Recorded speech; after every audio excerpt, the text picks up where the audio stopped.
नवरात्र के 9 दिन भक्ति और साधना के लिए बहुत पवित्र माने गए हैं। इसके पहले दिन शैलपुत्री की पूजा की जाती है। शैलपुत्री हिमालय की पुत्री है, हिमालय पर्वतों का राजा है। वह अडिग है, उसे कोई हिला नहीं सकता।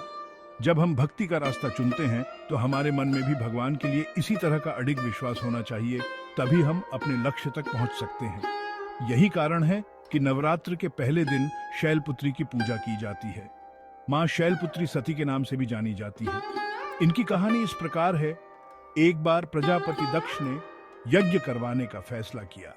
इसके लिए उन्होंने सभी देवी देवताओं को निमंत्रण भेज दिया, लेकिन भगवान शिव को नहीं।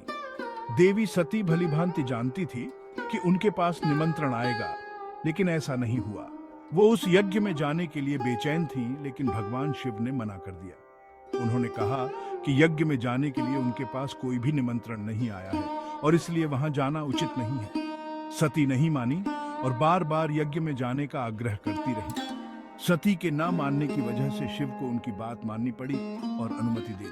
सती जब अपने पिता प्रजापति दक्ष के यहाँ पहुंची तो देखा कि कोई भी उनसे आदर और प्रेम के साथ बातचीत नहीं कर रहा है। सारे लोग मुंह फेरे हुए हैं और सिर्फ उनकी माता ने स्नेह से उन्हें गले लगाया।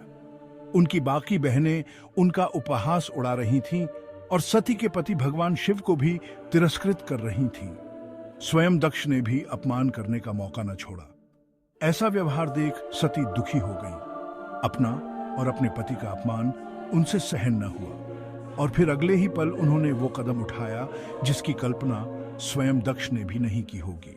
सती ने उसी यज्ञ की अग्नि में खुद को स्वाहा कर अपने प्राण त्याग दिए। भगवान शिव को जैसे ही इसके बारे में पता चला तो वो दुखी हो गए। दुख और गुस्से की ज्वाला में जलते हुए शिव ने उस यज्ञ को ध्वस्त कर दिया। इसी सती ने फिर हिमालय के यहाँ जन्म लिया और वहां जन्म लेने की वजह से इनका नाम शैलपुत्री पड़ा। मां शैलपुत्री का वास काशी नगरी वाराणसी में माना जाता है।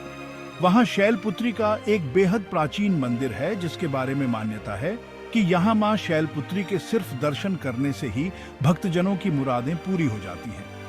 कहा तो यह भी जाता है कि नवरात्र के पहले दिन यानी प्रतिपदा को जो भी भक्त मां शैलपुत्री के दर्शन करता है, उसके सारे वैवाहिक जीवन के कष्ट दूर हो जाते हैं।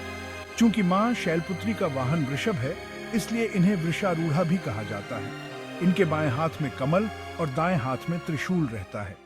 Father, I have always respected you, but I cannot bear this insult to my husband, Lord Shiva. In a moment of intense devotion and anguish, Sati decided to end her life. Her sacrifice was a turning point, a profound act that shook the heavens and the earth. Sati, your devotion and sacrifice will not be in vain. I promise to avenge this dishonor. Sati was reborn as Shailputri, the daughter of the mighty Himalayas. As Shailputri, she embodied the strength and resilience of the mountains, continuing her divine journey.